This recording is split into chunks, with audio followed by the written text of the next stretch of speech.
Hey guys, welcome to another episode of Zach's Credit Card Guide. Today we're going to be talking about the Discover It card and who it might be best for. If you are new to the channel, we do a lot of credit card topics, card reviews, and redemptions, so make sure to hit that subscribe button. But let's get started.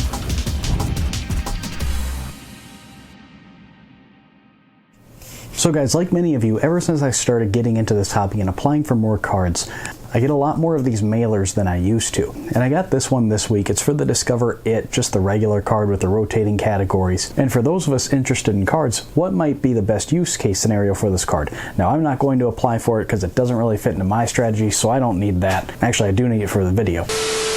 So like I was saying, I was trying to think who this card might be best for, and really the best use case scenario I can think of for this card is someone who wants to go into a gardening state. And what that means basically is someone who's not going to apply for any new cards for whatever reason, for whatever period of time. Some people in this kind of hobby will call it gardening. And the idea is that, again, you're just going to chill out for a while. Again, for whatever reason, maybe you've been getting a lot of denials, maybe your credit score took a little bit of a dip because you've been applying for a bunch of cards.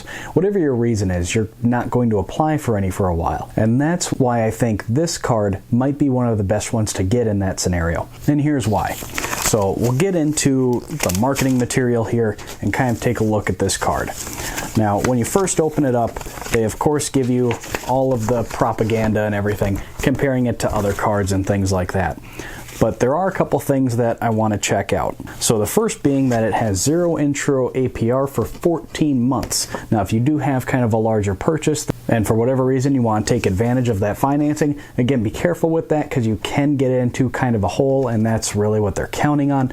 But again, if you're an adult, the best advice is don't buy anything that you can't pay cash for. But again, if you're smart and you know what you're doing and you can budget it, and again, be an adult, you can take advantage of that. And again, no interest for 14 months is pretty nice. And now for this offer that I got sent here, it looks like there is not even a balance transfer fee. So basically, transfer anything that you have over to this card and you have no interest for 14 months. So that by itself is pretty cool. And again, why they do that is because they are counting on more people than not transferring in more than they can handle. That's the only reason these people make money. But then again, those of us who are more into this hobby, we're more analytical and we're a bit more disciplined, I hope. And again, you're paying off your card balances every month. You're not paying any interest, those sort of things. And now again, they do compare it to some of the other cards on the market here. Now they did compare it to the Chase Freedom Unlimited, not the Chase Freedom, which is more of its direct cousin. But again, I think that's so they can put more X's instead of check marks. That's all marketing. We're not going to talk about that. What we really want to talk about is what is the value proposition in the first year for this card. And that's what got me thinking that it might be best for someone, again, who kind of wants to take even up to a year-long break from applying for new cards and everything else. So if you're just going to put all of your spending for a whole year on one brand new card, this might be a good one to go for. Now, one nice thing about Discover is that they put out their 5% category list for the entire year right away in the beginning of the year. They don't play any games like Chase where they kind of keep it secret, and I don't know why Chase does that. I really wish they would just put out the whole calendar year for the Freedom card. But for Discover, they're telling you up front what are going to be the 5% categories for the entire year. So if we look at 2019, we can see that these are a lot of categories that people are putting a lot of spending on anyway. So for 2019, they had grocery stores, they had gas stations and rideshare like Uber and Lyft, restaurants and PayPal, and then during the heavy shopping season, it's going to be Amazon, Target, and Walmart. So I was trying to think, again, if you're using this card for 1 year, what might be the cash back that you get at the end of the year? So I figure if you max out the quarterly category, so they're only going to give you 5% in up to $1,500 in spending, and that's because a lot of people play games with buying up gift cards to try to maximize categories and everything, so the rest of us have to deal with a cap.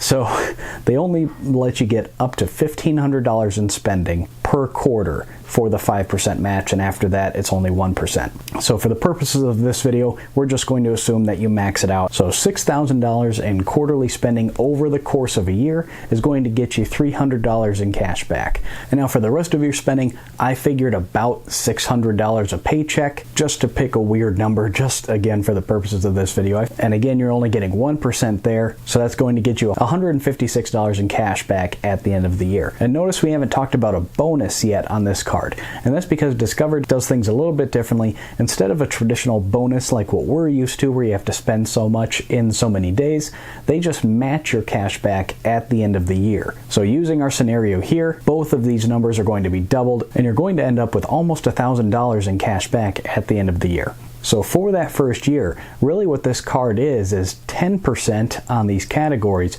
and 2% on everything else. Now, if we're just comparing it to other no annual fee kind of 1 to 1.5%, 2% kind of cards like the Freedom Unlimited, Chase Freedom, a couple American Express cards like the Everyday Preferred, it's kind of in that range. So if you look at it, kind of comparing it to what else is out there on the landscape right now, for no annual fee and all-in-one card, you're getting 2% on everything, which puts it slightly better than those other cards, and then 10% on the rotating categories. So that is pretty nice, and you get that for an entire year. So again, if you're going to go into a gardening state, if you kind of want to take a break from applying for new cards and chasing bonuses and really thinking about everything, if you just want to cool it for a little bit for, again, up to a year, no interest for 14 months, then I think this is a good way to go. So that's it for this time, guys. Just kind of wanted to run through that. Like I said, I got that mailer, and I was trying to think, like, within our kind of community, who would this card be good for? And I think this is a pretty good use case for it. My question for you guys is, do you already have this card? Did you max out the year one bonus? Let us know down in the comments. If you like the video, give it a thumbs up. It helps me out. If you guys have any other comments or questions, please do leave them down below. I try to get to every single one. Find me on social media so you can stay in touch, but most importantly, guys, hit that subscribe button so you don't miss any future videos. That's all I've got for you this time, guys. See you at the next one.